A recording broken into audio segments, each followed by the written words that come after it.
Vote ಹಾಕಿ ಅಂತ ನಾವೆಲ್ಲರಿಗೂ ಹೇಳ್ತೀವಿ. ಇನ್ನೊಂದು ಕಡೆಗೆ ಹಲವಾರು ಕಡೆಗೆ ಮಷಿನ್ಗಳು ಕೆಟ್ಟು ನಿಂತಿರುವಂಥದ್ದು, ಯಾರ್ಯಾರು VVIPಗಳು ಓಟ್ ಹಾಕಿ ಬಂದರು ಅದನ್ನು ಕೂಡ ನಾವು ನೋಡ್ತಾ ಇದ್ದೀವಿ. ಒಂದು ಕಡೆ ಭೈರತಿ ಬಸವರಾಜ್ ಅವರನ್ನು ನೋಡ್ತಾ ಇದ್ದೀವಿ. ಭೈರತಿ ಬಸವರಾಜ್ ತಮ್ಮ ಕುಟುಂಬ ಸದಸ್ಯರ ಜೊತೆಗೆ ಬಂದು ಮತವನ್ನು ಚಲಾಯಿಸಿರುವಂಥದ್ದು. ಇನ್ನೊಂದು ಕಡೆಗೆ UT ಖಾದರ್ ಅವ್ರನ್ನ ನೋಡ್ತಾ ಇದ್ದೀವಿ. ಸಚಿವ UT ಖಾದರ್ ಅವರು ಕೂಡ ಮತ ಚಲಾಯಿಸಿರುವಂಥದ್ದು. ಒಂದು ಕಡೆಗೆ ನಮ್ಮ ಸ್ಕ್ರೀನನ್ನು ನೋಡ್ತಾ ಇದ್ದೀರಿ ನೀವು.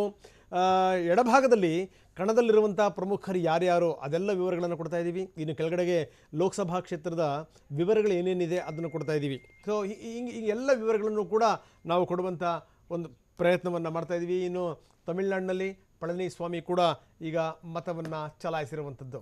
ಬೆಳಗ್ಗೆನೇ VVIPಗಳು ಸಾಲುಗಟ್ಟಿ ನಿಂತಿರೋದನ್ನು ಕೂಡ ನಾವು ನೋಡ್ತಾ ಇದ್ದೀವಿ. ದುರಂತ ಸಂಗತಿ ಅಂತಂದರೆ ನಾನು ಕೂಡ ಈಗ ವೋಟಿಂಗಿಗೆ ಅಂತ ನಿಂತ್ಕೊಂಡು ವೋಟ್ ಮಾಡಬೇಕು ಅಂತ ನಿಂತ್ಕೊಂಡು ಮಷಿನ್ ಇನ್ನೂ ಆನ್ ಆಗಿರಲಿಲ್ಲ. 7:15 ತನಕ ಆದ್ರೂ ಹೀಗಾಗಿ ವಾಪಸ್ ಬರಬೇಕಾಯಿತು. ಅಂದರೆ ಬಹಳಷ್ಟು ಕಡೆಗೆ ಈಗ ನೋಡಿ, ಈಗ ಮೊದಲೇ ಈ ಬಿಸಿಲ ಬೇಗ ಇದು. ನೀವೇನಾದರೂ 10 ಗಂಟೆ 11 ಗಂಟೆಗೆ ಅಂತಂದರೆ ಮುದುಕರು ಹೆಣ್ಮಕ್ಳು ಬರೋಕ್ಕೆ ಸಾಧ್ಯವೇ ಇಲ್ಲ ಅಂತ ಒಂದು ಸ್ಥಿತಿ. ಇನ್ನು ಇಲ್ಲೇ ಹಿಂಗೆ ಆಗಿಬಿಟ್ರೆ ಇನ್ನು ಬೇರೆ ಭಾಗದ ಸ್ಥಿತಿಗತಿಗಳು ಹೆಂಗಿರಬೇಕು. ಚಿತ್ರದುರ್ಗ ಆ ಕಡೆ ಹೋಗ್ಬಿಟ್ರೆ ಇನ್ನು ಬಿಡಿ, ಇನ್ನು 2ನೇ ಹಂತದ ಮತದಾನ ಏನು ನಡೆಯುತ್ತಲ್ಲ ಆ ಕ್ಷೇತ್ರಗಳಲ್ಲಂತೂ ಮಾತಾಡೋಂಗೇ ಇಲ್ಲ ಇನ್ನು ಮುಂದಿನ ದಿನಗಳಲ್ಲಿ. ಇಂಥ ಸಂದರ್ಭದಲ್ಲಿ ಒಂದಷ್ಟು ಎಲ್ಲ ವ್ಯವಸ್ಥೆಗಳು ಕೂಡ ಸರಿಯಾಗಿರಬೇಕು. ನಾವು ನೋಡ್ತಾ ಇದ್ದೀವಿ. ಸುರೇಶ್ ಕುಮಾರ್ ಕೂಡ ಈಗ ಮತ ಚಲಾಯಿಸಲಿಕ್ಕೆ ಬಂದಿದ್ದಾರೆ.